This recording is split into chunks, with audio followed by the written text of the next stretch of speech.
Greetings, everyone, and welcome to another episode of the Critical Podcast. I am your host, Jimmy Good, and joining me once again is my go-to podcast compadre, Mr. Joe Lever. Joe, how are you doing? Excellent, James. Oh. Happy 2021. Oh, yes, happy 2021 to you, too. I don't have a cool snifter to cheers you with, but he's drinking. He's drinking something. What are you drinking? It's an excellent vintage. It may be a little bit of Monster Energy poured into a glass. He needs it after this year, you know what I mean? It's just... I need something a little stronger than that. But anywho, welcome to the Crittys, huh? I know, it's the Crittys. It's our annual award show, and no year is complete without us doing this show. Basically, here, if you're new to this, we are the end-all, be-all. Like, you might see other award shows for movies and games and stuff. This is the one that most people come to for, like, the legit criticism, the best of the best, the cream of the crop. And guess what? We're not going to disappoint you this year, all right, guys? This is going to be the best Crittys yet. And guess what? Everything is about to change, as my boy Chris Harrison likes to say. This will be the most outstanding and unexpected season finale, technically, kind of, of Critical Reviews Podcast. As you can tell, Jimmy and I both went all out. We dressed the part this year. A little bit. Jimmy, for those who are viewing, you can only see Jimmy chest up. He's not wearing any pants, I'm sure. Never knew. Wait, what? Me, I'm in the study, my snifter at my side, our list of nominees over here. Mm-hmm. And not only that, but I have a little special something making a prominent return. The Critty star. The golden Critty. The Critty star. It's beautiful. Gal Gadot gave it back. We gave it to her a couple of years ago. Oh, yeah, I forgot about that back in 2017. Yeah, we had to switch trophies for a couple of years there, but she's back, and I don't know. Who knows? Might end up in Gal's hands again. We'll see. Yeah, I don't recall if we had it another year or not, but I feel like there was a year or two that we didn't have it. So who knows? She might have been holding on to it for a while. But yes. I don't mind. Yeah, but we're going to jump right into it because we know your guys' time is valuable and you need to know these things because if you don't hear us tell you them, then you won't be able to sleep tonight. And we want you to be able to sleep. So we're going to be able to help coax them into a nice dreamy slumber. So Joe, we have the first category. This one hits a little close to home for you specifically, wouldn't you say? Basically, my front doorstep, Jimmy. Yep, you love these ones the most. Oh, you know me well. Mm-hmm. So, first category is Best Period Piece Open World. Game. Not game. Okay. All right. The nominees: Assassin's Creed Valhalla.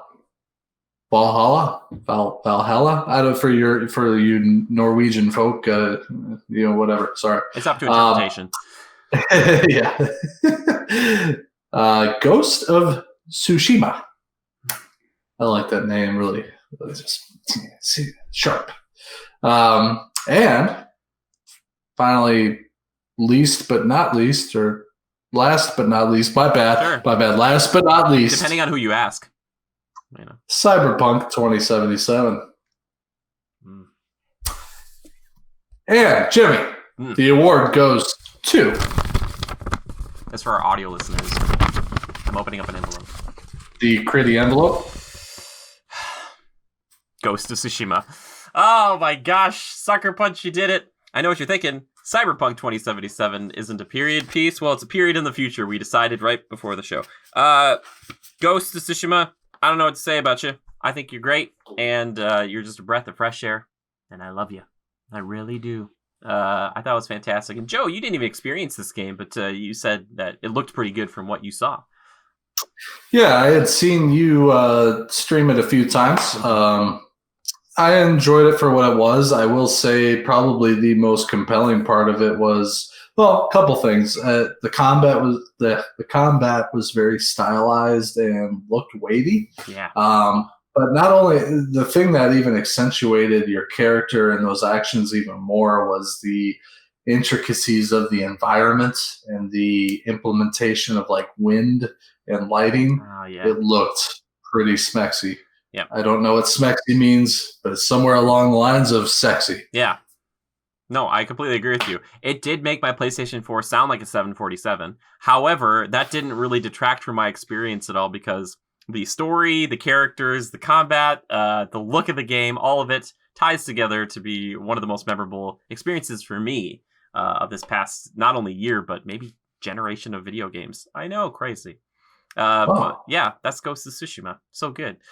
Joe, but that means we get to move on to the next one because we don't want to linger. We don't want Ghost and Sucker Punch to get too big of heads here. Because we're going to talk about something that's very near and dear to my heart. It's an award that I know many people want to hear who's going to be the winner of.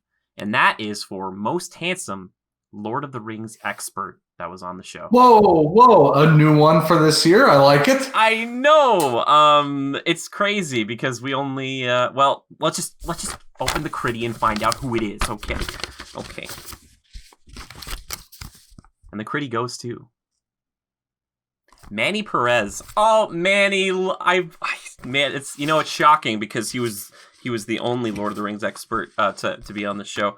I have loved going through these shows, and Joe and I, we went through. Yes, I don't know if I'll edit in applause noises or not. I might. I mean, the crowd that's here. They're very respectful. Come on. They're socially distant. They're all watching from home. I understand. But the virtual class. Yeah, like Joe, we talked about Fellowship. I even had Brad on from the Easy Allies, and he talked about the extended edition of Fellowship. But Manny kind of came in and we talked about Two Towers, Return of the King, and we've been going through the Hobbit trilogy as well. And Manny has just been a font of knowledge. He comes with like books and stuff, Joe. Like he does this like kind of pre-research, and he'll like talk about like what the actual names of some of the characters mean, and like all.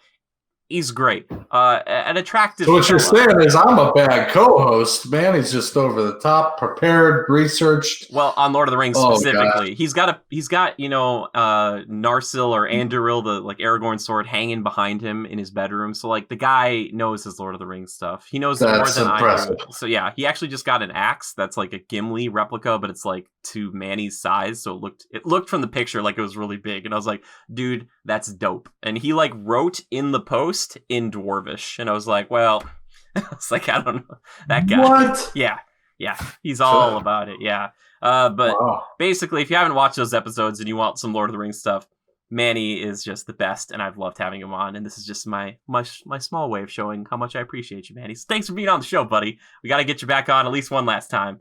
Battle of Five Armies. Oh my gosh. Anyway, man, Manny, congratulations. Oh, I'm sorry.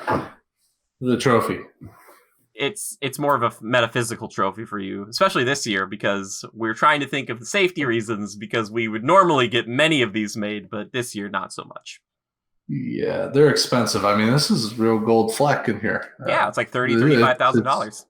Mm-hmm. And it is indeed metal. I don't know. I can't make the metal sounds here on the floor. That's metal. That's metal. I just broke a tile. I was going to say, I feel like I'm waiting for it to break. Oh my gosh. Anyway, Joe, what is our next category? It's also another new category for this year, and I think most people will be shocked to hear who the winner is. Oh yeah, award. Sorry, I was caught up in looking at the trophy. She's a beaut. Yep, yeah, real beaut. Okay, next category. Moving on down the line, we are looking at the best game that Joe didn't play in 2020. There may have been a few. Yeah. I mean, All right. Starting off, recent winner here at the Crittys this year, Ghost of Tsushima. I almost screwed it up. Ghost of Tsushima. You rallied. Well done. Rally. Next, we have Doom Eternal, the Eternal one, not the other Doom. Doom Eternal. And then we have Assassin's Creed Valhalla. Those are our nominees. Mm-hmm. Jimmy, the envelope. I got it right here. And the Critty goes to Assassin's Creed Valhalla. Congratulations. Yeah, the best game I didn't play this year. The best game I didn't play this year because I like the concept. I like the setting, the how would you put it? The theme of Viking lore, if you would, or if you will. I had friends that were playing the game when it came out. They seemed to say good things. I didn't really hear anything bad. They had fun with it. The environments were great. The characters were cool, stylish, and the Viking, what's the word? It exuded that theme very well. Oh, sure. So, and I won't lie. I mean, I like shows that are centered around like the Viking stuff or even medieval. Maybe it harkens back a little bit to the game For Honor that you got me started off in, which was a fun game in its own right. I think, it could have used a little bit more push or oomph behind it. So I think definitely deserve it of the award for best game that I didn't play this year, 2020. Great choice. And I know that you were kind of before we started, talking about the Crittys overall. It was kind of a toss up for you. There's some games here that you were excited about. Maybe trying. I feel like I decided to delve into the artistic side of my brain a little more and less into the aggressive metal side, which does sound pretty tantalizing. But so I'm pretty sure that between the nominees there, you can understand what the other potential winner was. But I think Assassin's Creed Valhalla, good pick for that one, and the best game I didn't play. So viewers and listeners want to know, Joe, what price does Assassin's Creed Valhalla need to drop to before you would consider picking it up? Is it $5? Maybe $10? If they were to put co-op into it, I'd probably buy it right now. Okay. Full price. But without co-op? Without co-op, it would need to drop to, say, $20 or less. I thought you were going to say drop to $60. I thought you were just going to drop to like $60. Wait, that's the price it's always been? No. Yeah. All right. Good stuff. Wait, since when? Wait, what? All right. Well, great. What a fun category. I think that's a good category. I really am excited to see in years future like what those games are going to be. It's going to be genuinely, it is kind of fun because in the future it could get pretty wow. Oh my gosh, I'm excited. No, dude, that's okay. You only have time for so many things, and what you want to make time for, it's that's how it goes, Suppose so. Yeah. So anyway, Jimmy, our next category for this year's Crittys. Another brand new category. It's a category we probably should have done last year, Joe, but guess what? We're going to remedy that right here, right now, because this category is the best show featuring a Mandalorian. A what? A Mandalorian, I tell you. All right, it's like half man, half DeLorean, Mandalorian. All right. Like Back to the Future? Yes, and he can go back in time because of his suit, or to the future. Anyway, that's the DeLorean ancestry, and the Critty goes too. The Mandalorian Season 2. The Mandalorian, Joe. Congratulations, guys! What a show! Pedro, please come up and accept your award. The show is like a movie. Regardless how you feel about it, they really do take their time, and there's budget behind it.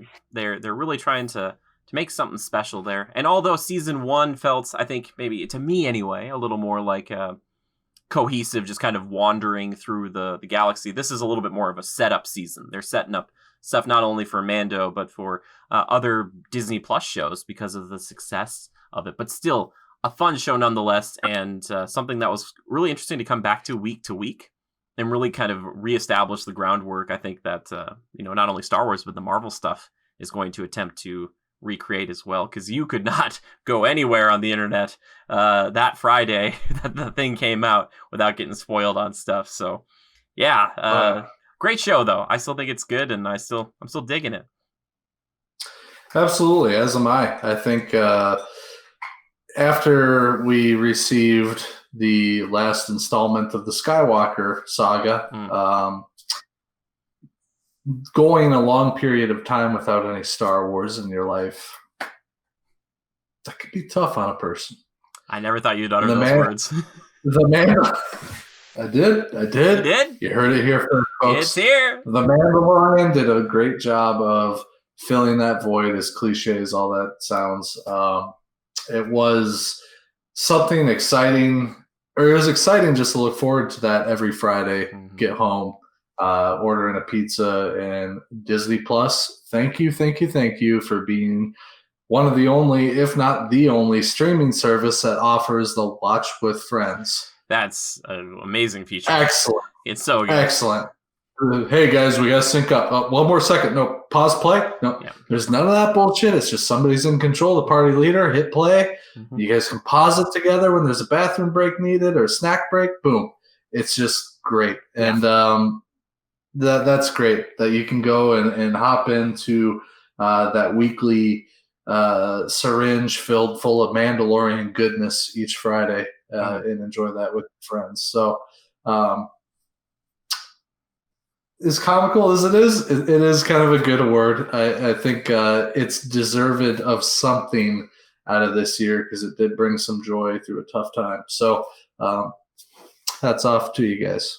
Yeah, and if Disney Plus has it their way, if the Boba Fett thing does well enough, we might have a little bit of a toss-up next time around. So it might be like, ooh, Mando or Boba? Both foundlings, but you know what? I'm going to take it. Actually, Django was a foundling, and so Boba was like the son of a foundling. I'm still going to call it. Also, Temuera Morrison, that guy, I love him. He's great. Great. Anyway, Joe, we're moving on to our next category here. And this is one that is also new, but very fun to me. She's a goodie. All right. So for the year 2020, this category is the best movie we should have seen, but still haven't. The nominees are, short list is here, Jimmy. Short list. Birds of Prey and Monster Hunter.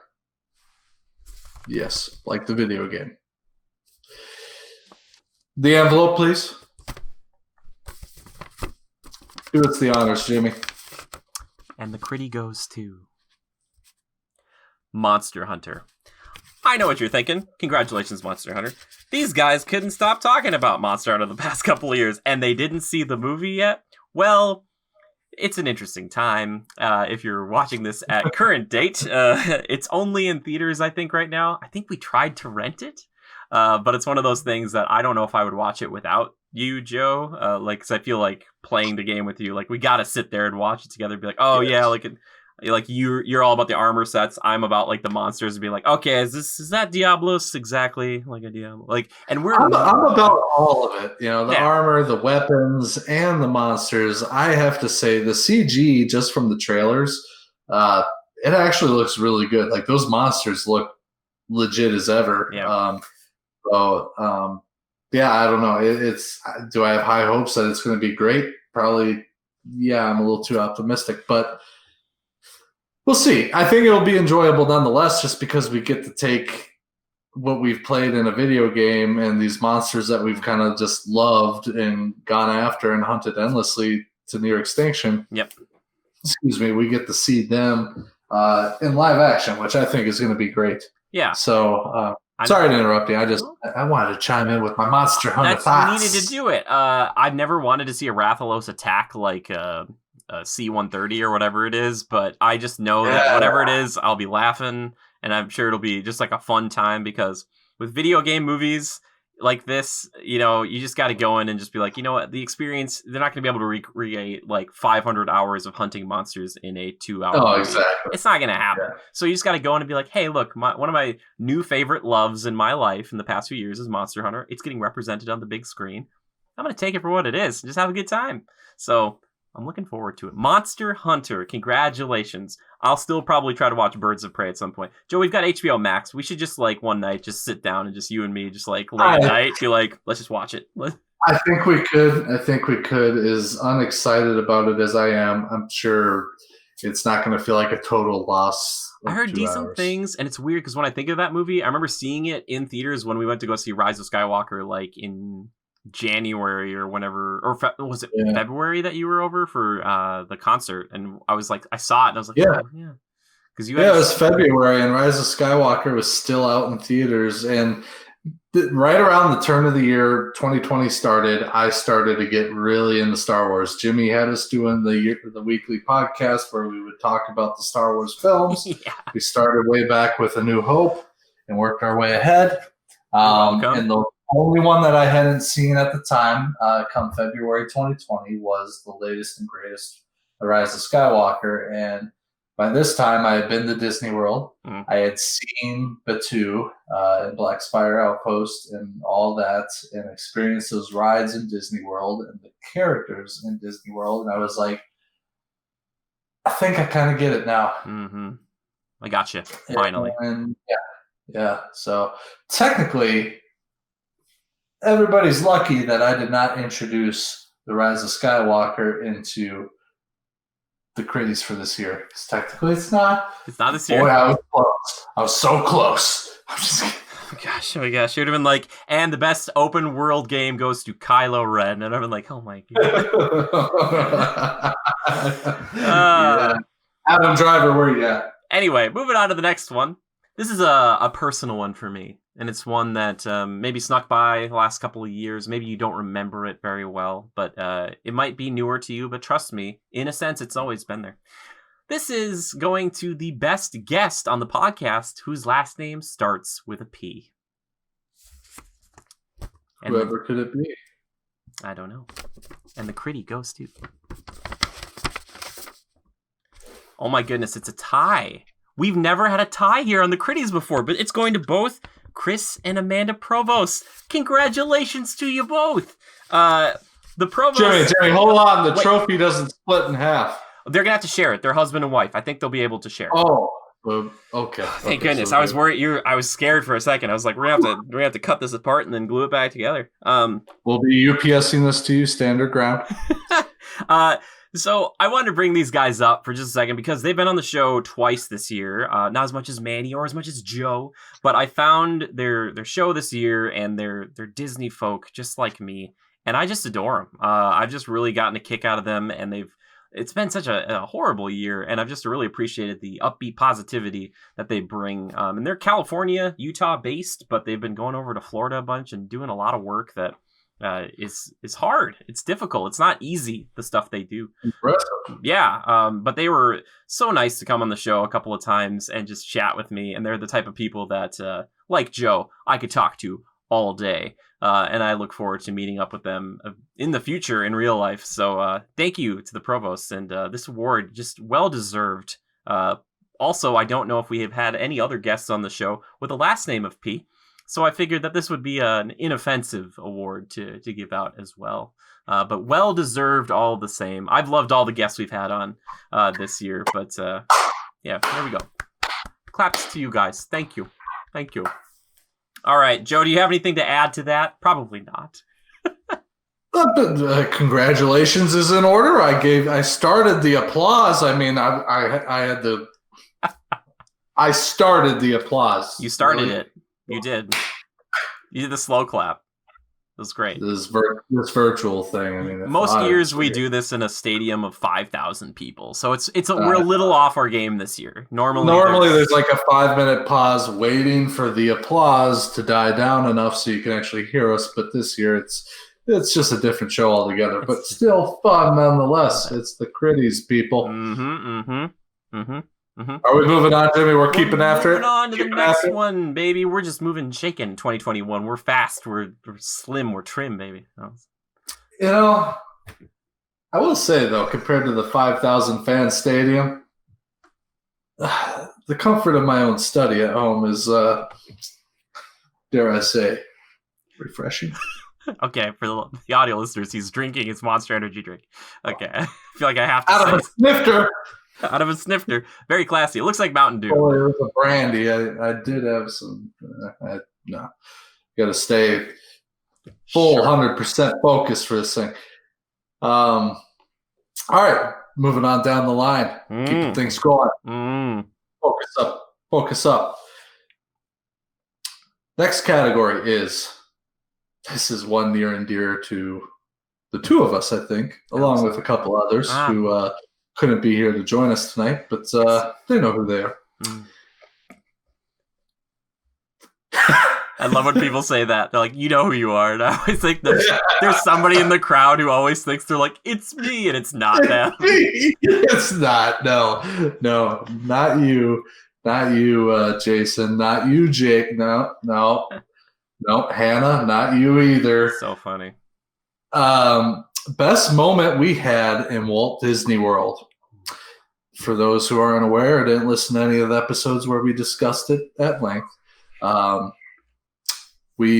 Jimmy and I, and Jimmy's sister Katie, and my wife Haley, we took a trip down to Walt Disney World in January. I believe January 19th was the start of the trip in 2020. Wow. And luckily pre-COVID, or kind of, yeah. Our timing couldn't have been more perfect. It was well timed.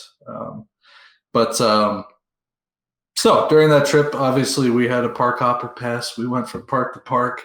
Jimmy, the knowledgeable Walt Disney person that he is, he gave us the full grand tour. I feel like Disney owes him money of some sort for everything that he does as far as the ins and outs of the theme park. It's great. Made for a great experience. But anyway, I'm rambling, maybe because it's so near and dear to me. But let's get to the nominees, shall we? For the category of best moment we had in Walt Disney World. Number one nominee, Hollywood Studios, Star Wars Galaxy's Edge. It's a long name. I got to do it justice. So, Galaxy's Edge. Next nominee, Animal Kingdom Park After Hours event. Final nominee, an amazing meal at Sanaa, a restaurant in Animal Kingdom's main resort. Smaller. That's Is like it? It's part of is it Kidani Village? Not the Kidani Jumbo Village? House. It's just part of the Animal Kingdom Lodge. Either way, it was a nice spot. The DVC. But so it was an African Savannah safari themed restaurant. Not very. It wasn't cliche at all. It was just very authentic, I guess is how I would put it. So it was a good experience. Anywho,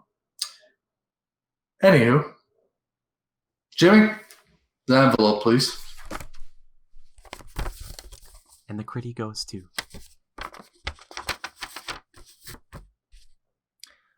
Hollywood Studios, Star Wars Galaxy's Edge. Well, Wow. no bad moments there. All great ones. I was thinking back to Sanaa, or the guy who sat us down, Kakinde. Great name. Could listen to that guy talk all day. Saw some giraffes run across this little savannah they had. Very Wildebeest. Wildebeest and Coley cattle, I think. The bread service, just so good. As I've said in the past. What did we get? What was that bread service? What did they have a special name for the bread? The non-bread. Yeah, and they were like big round kind of pitas, and they had like a big tray full of different sauces. Oh my god, that was a meal in itself. I think we should have ordered a second helping of it.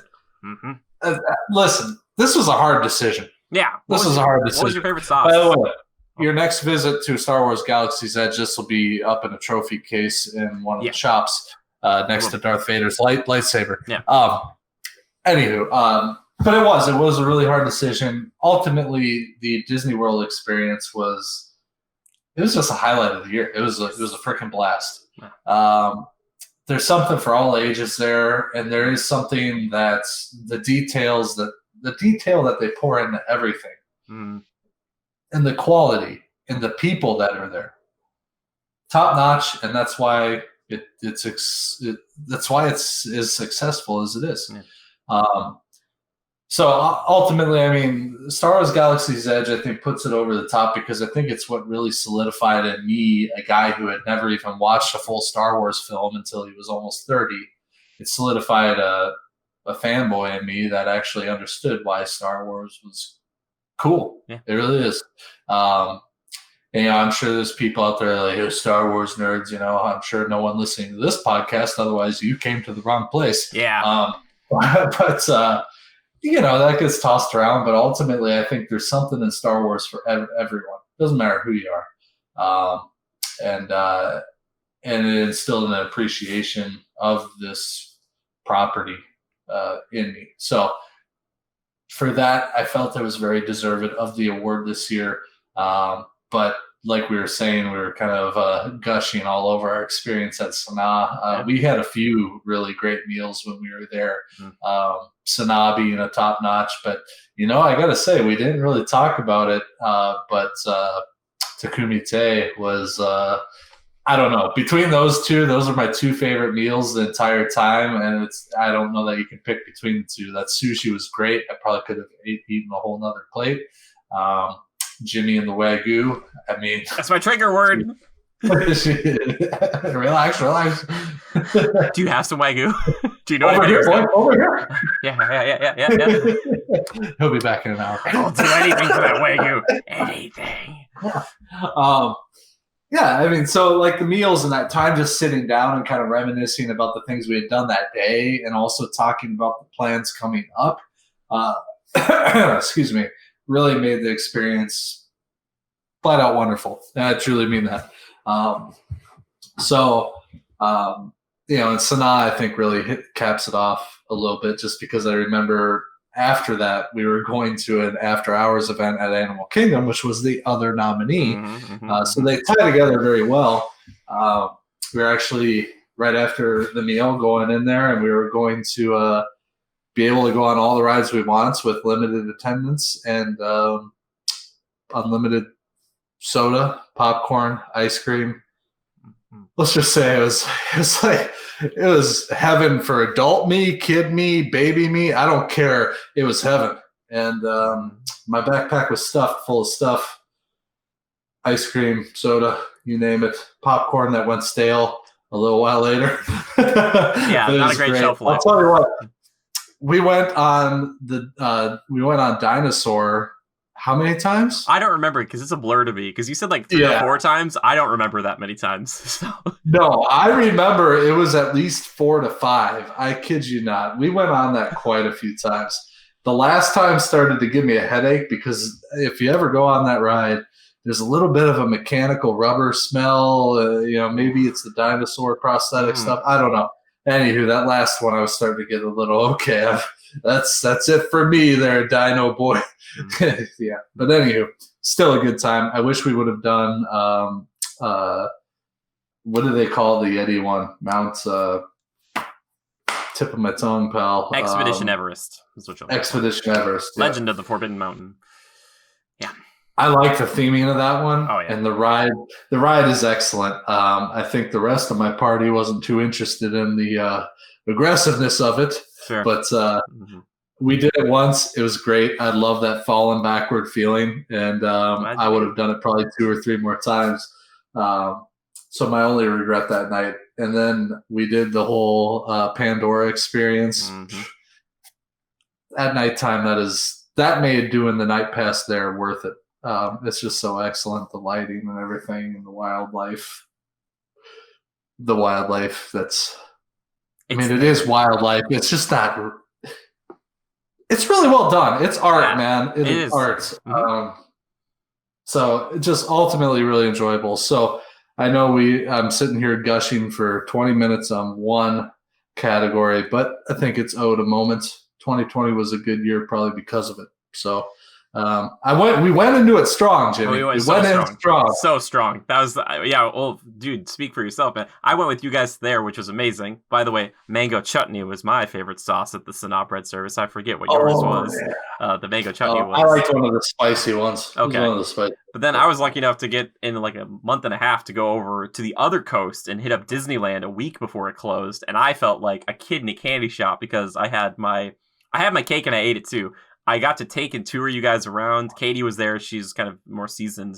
But you guys got to see all that stuff for the first time. And the Disneyland was so much just like, I will make unilateral decisions at the drop of a hat. I'd be like, oh, do I need to talk to everyone? Oh, I'm the only one here. I'd be like, do I want to go on I do want to go on Pirates. I'd be like, like, I wouldn't have to. It was great. I loved both. But yeah, man, the Animal Kingdom, I'm so happy that the Sanaa thing with the after hours played out the way I wanted it to, because in like my Disney master planner brain, I was like, this is like on paper, this should be incredible. And I'm glad that it like got close. Like, I'm like, okay, because like we got good seats at Sanaa. We saw some, wildlife, and went over to Animal Kingdom for the after hours thing, which I felt was like so worth it for us, where I could see some people kind of balk at, a hard ticket event like that. But I was like, let's just do this. I want to do this for people, and I want them to kind of get to experience this in a fun, much lower stress environment where you just kind of are like, whatever you want to do right now at any time, we're going to do it. So I hope one day to just be able to do that for you guys all the time. I'd be like, guys, we don't go to the parks during the daytime anymore. We just do after hour events. We just sleep until like 3 or 4 and you just walk in the park. You're like, and it's cooler at night. I mean, it's a good time. It was, I'll admit, it was a little weird walking around there, and we were like cutting through areas to go from Dinosaur to back over towards Expedition Everest. And it's like, there's nobody here at this area. It was weird, but yet there's still staff members there and all that, cast members doing their thing. But it was cool. The one thing, I remember it was so like abandoned that there was like that family cafeteria area or whatever. And the door was wide open and we just kind of walked in, or it was unlocked and we ended up in there somehow. Yeah, Restaurantosaurus took a little tour.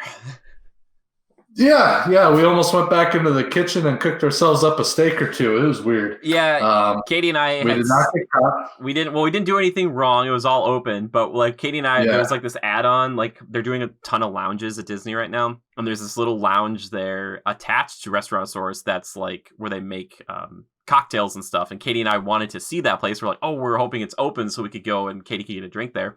But it wasn't, but we still got to like walk in and see it because it's like this little attached little tent to the whole thing. And I was like, this is so cool. I wish it were open. It wasn't, but it was really sweet that we got to walk around a little bit and see that place. Someone forgot to lock the door. Somebody, or they were cleaning or something. I just know that's during the day that place is probably crawling with people, and it was just cool to like walk around and look at all the theming without people just everywhere and kids screaming and stuff. It was just like no suffocating. Yeah, it was just like just appreciate silently appreciate it. Drink it in. But dude, Galaxy's Edge, it's nuts. And I was lucky enough, like I said before, to get to go over to California and experience it more at like night. And walking through Batu at night when there's less people, and it feels like you're in Star Wars. Like you're walking around, like you're just on the planet, and you're just like, you just got into town, and you're just kind of like walking, and you're like, this is like. Well, I remember one of our last nights at Hollywood Studios, we actually went to Galaxy's Edge after Rock and Roller Coaster. We did the Millennium Falcon, Smuggler's Run. But I remember as you walk in there at night, first of all, the way they pipe through all the like otherworldly sounds and like the spaceships flying over, it's like you're immersed. You feel like you are in Star Wars. Yeah. This is probably the thing I miss most about Disney is just that fact that I could walk in there at any time and just be like, I'm somewhere else now. And that is just so cool. And at nighttime, I think it's even more astounding. It's very similar to Pandora in a way because you're fully immersed.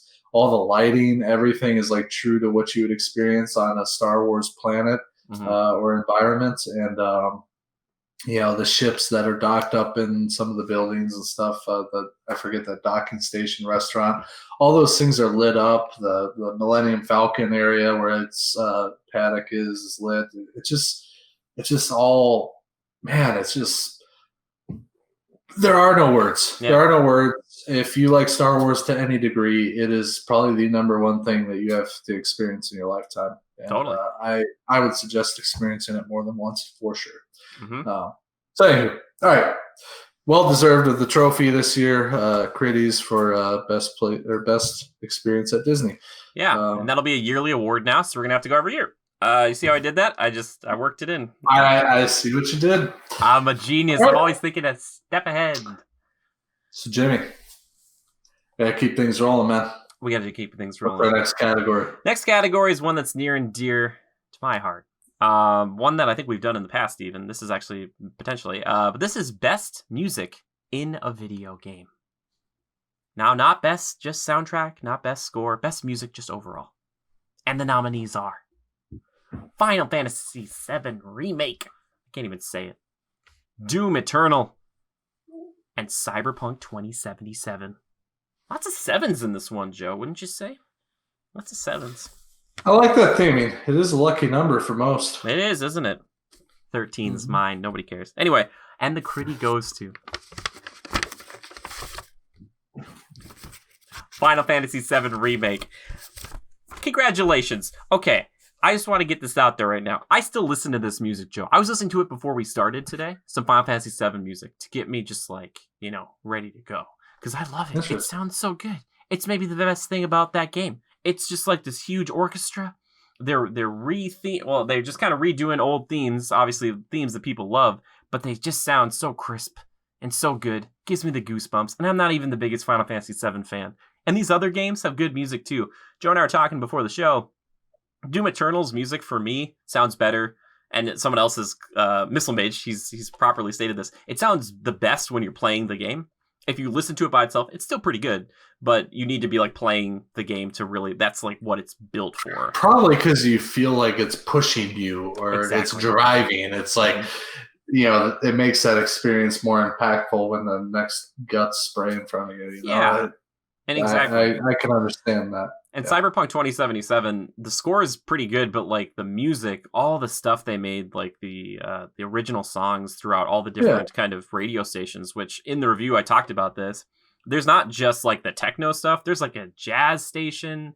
There's a few different things on there that you wouldn't expect to hear in a game like this, but it all sounds really, really good. And I just wanted to give my hats off to them in that. But still, Final Fantasy VII Remake is just the tip of the top, man. It's just so good. It's just I love it so much. And I think I'll look back on it as one of the best sounding games of this generation insofar as the music is concerned.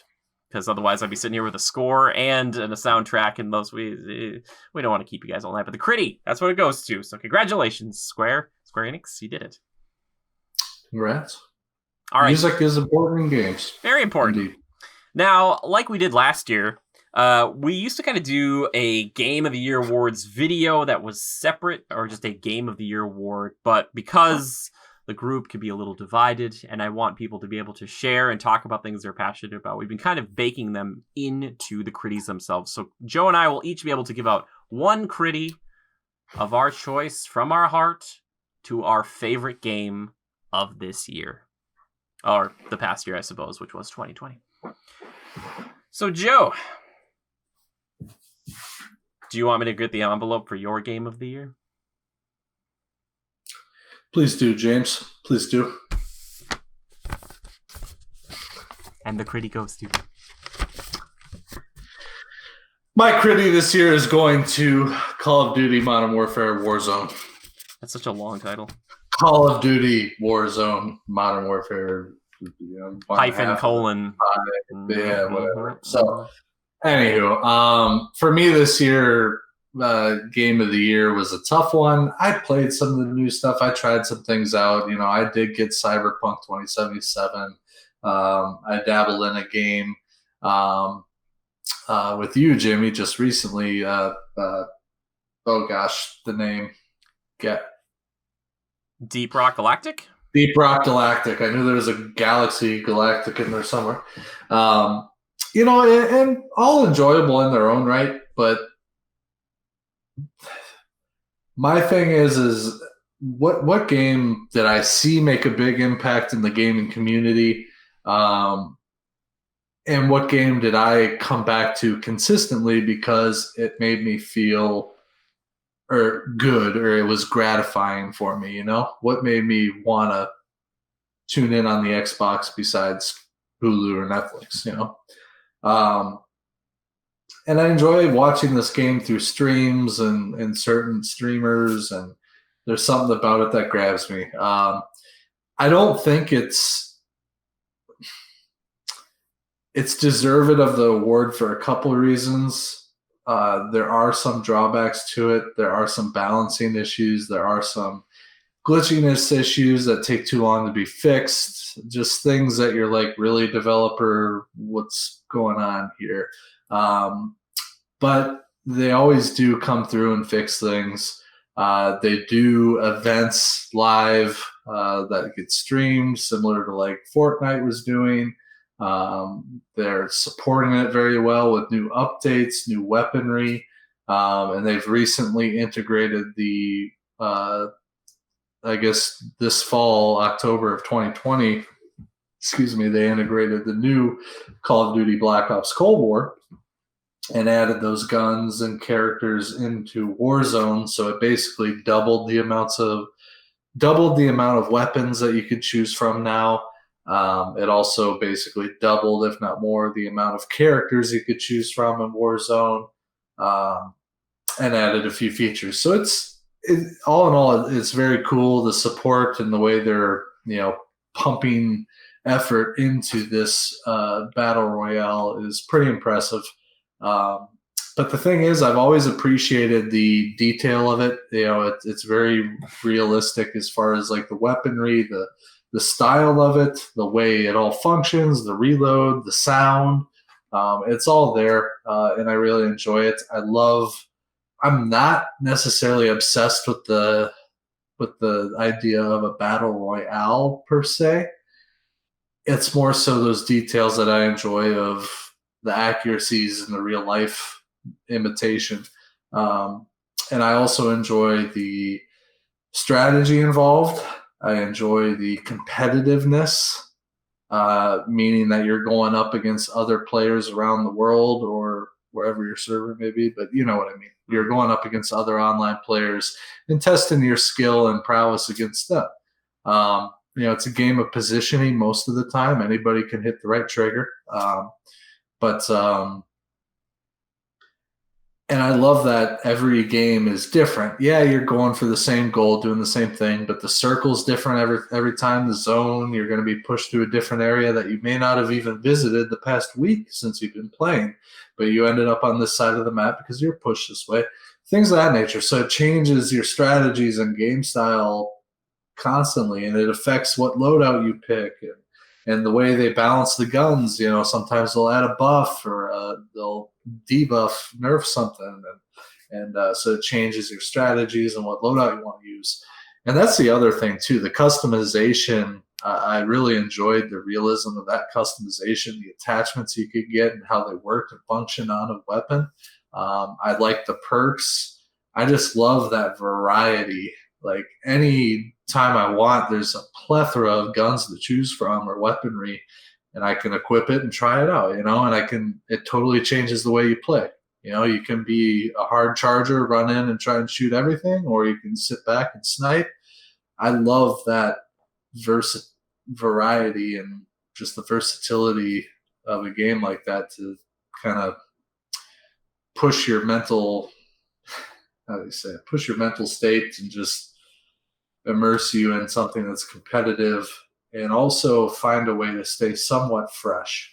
As it's coming up on almost a year old, people are the update was great with the new weaponry and such, but they're also hoping for, a new map update. There's been little tweaks and things like that, but I think we're all hoping for something real fresh, maybe a bit of a scramble, but there's no doubt every game has its issues.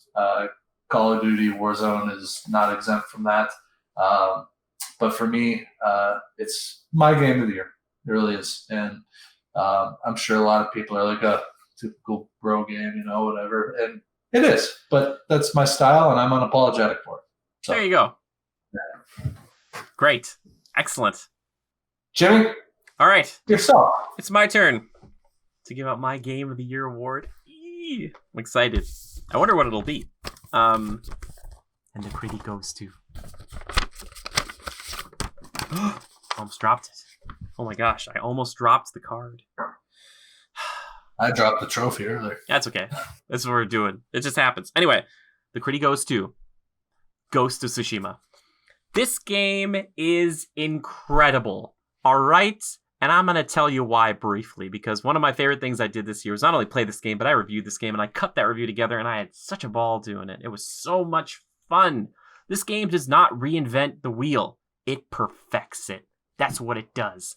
It takes this open world period piece, or period piece open world, PPOW is what I like to call, and it distills it down to just the good stuff. It is just authentically just fun to play. And maybe that's a subjective feel. But for anybody who's played the Assassin's Creed games in the past, like I've played pretty much all of them. I've only missed a few small, like other, like maybe like the offshoot ones, or I should say like the PSP one. But it does what Assassin's Creed I think wants to do. Eventually, it tells a really compelling story in a really cool area of the world during a specific time, and it makes you feel like the actual samurai that you're embodying. It feels so good to fight in this game. Joe was talking about it before, about the kind of the weighty combat, but it's so true. It's so addictive because you do get to a point where you are overpowered, but learning the different stances and how they're effective against various types of enemies makes you feel so incredibly adaptable, depending on, regardless, I should say, of how many people you're fighting. Depending on who you're fighting, that's what you're going to have to switch into. And I love that so much. But I also enjoyed the characters. I know all of the side characters still. There's Ryuzo, Kenji, Norio, Yuna, Lady Masako, Sensei Ishikawa. All these people that in most of these games, I'm sorry, I would probably forget their names. But the fact that you have these side quests with these guys throughout your journey that were optional, that you could do the first 2 or 3 in their like quest chain in the first act, and then you could do a few more in the next, and then by the time the game was wrapped up or near the end, you will have fought alongside these people and found out the stories that are meaningful to them are meaningful to you. And when they run alongside you in battle, when you're in your own story, like they're helping you out now, it's so much more powerful because you're like, yeah, I fought with these people and now they're helping me. It feels so authentic. It feels so good to do. And besides all that, I didn't even try the co-op, which they added later on, completely free, which I heard was stellar. So there's all that wrapped in this beautiful package.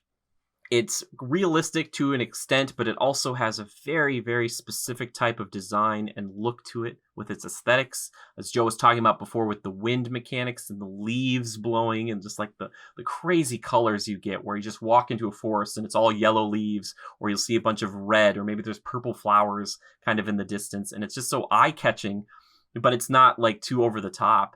And the way they tell some of the stories of like learning these legendary blade techniques, or finding these like legendary armor sets, you have this kind of what's it called? Like it's paintbrush. I can't think of the word, Joe. It's the one where it's like you dip the brush and it's like it's calligraphy. Yeah, it's just the presentation. It reminds me of Sucker Punch's kind of origins a little bit more so with the Infamous franchise, but just to see them come from these kind of crazy open world games with superpowers and distill it down, and you still are very powerful, but just making it a world I care about and enjoy exploring. It was just such a treat to play it. It was breezy. It never felt like I had to commit to too much. There wasn't like a bajillion markers on the map, and I just enjoyed the characters and playing through this game. A story about honor, about revenge, about loyalty. All this stuff crops up, and at the very end of this game, it actually made me, it made me tear up a little bit because you have to make a choice, and it's like I actually cared about these characters. And I think Jin Sakai, the lead character of this game, will be forgotten by many, unfortunately. but he is a good, solid character, and I really, really like him. I love this game. It's so hard for me to find anything to fault with it. I'm trying to remember what I didn't like about it, but it's just an incredible game, and I will gush about it probably for the next couple of years. And to be honest, though, I don't really want a sequel. I just think they should go and make another game in another period piece like Assassin's Creed does and just crush it, because like I don't want a sequel to this game. I'm like, nope, just go to the new thing, because I wouldn't want them to have to go back and try to top this, because this is the best samurai game I've ever seen or ever played. It's just so good. Oh my gosh. Wow. Yep. It's great. Well said. Thank you. Summarized. Thank you. It sounds very, very, very deserving. Well, I like to think so. And again, I could have, Joe and I, what we could have done is I could have put together like a video with like Ghosts and Call of Duty and, like some other games of the year. But, I just figured this is a better way to kind of convey that information to you guys. And just, these aren't surprises to people who watch us frequently. But that's just kind of like where we fall. That's where we land. But I honestly, and I know I always say this, but I really do want to hear from you guys, because I know you guys have opinions and thoughts about this sort of thing. So please let us know about any of these categories you might want to write in on, or maybe make up some fun categories that maybe next year we could pop in. You might have to remind me, because that's like a year away. So I feel like, oh, you recommended that idea. I don't remember it. But that is going to do it for us this year. Joe, that's the Crittys. We did it. It was amazing. There it is. There's the old Critty star, the star. You can't rub your hand across it. It's painful. A little spiky. It's a little spiky. It's hard to explain. If anybody's listening to this, it's like I don't even know how to explain it. It seems like it's like the son of a diorama that's got like 4 stilt legs. No, more than that. And it's got like some beaded arrays within the semi-sphere. It's like an urchin, like a sea urchin. Yeah, picture a sea urchin with gold spikes. There you go. Yeah. We did it. On a pedestal of sorts. It is very trophy-esque for you listeners. Yeah. For you viewers, you get it already. You get it right there.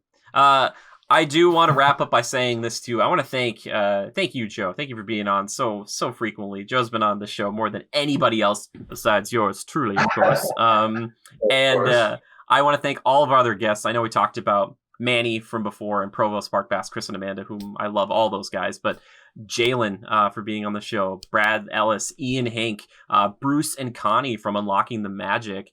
All of these guys are fantastic. We've had some incredibly good guests on this year. I'm going to kick myself because if I've forgotten any of the guests this year, I'm so sorry. But thank you for being on. Katie was on this year, which was cool. If I don't say that, she'll be like, I watched this specific episode and you didn't say my name. That's how Katie sounds to me. But I just appreciate people being on. And I know the show is all over the place, but I love that there are people out there who enjoy it.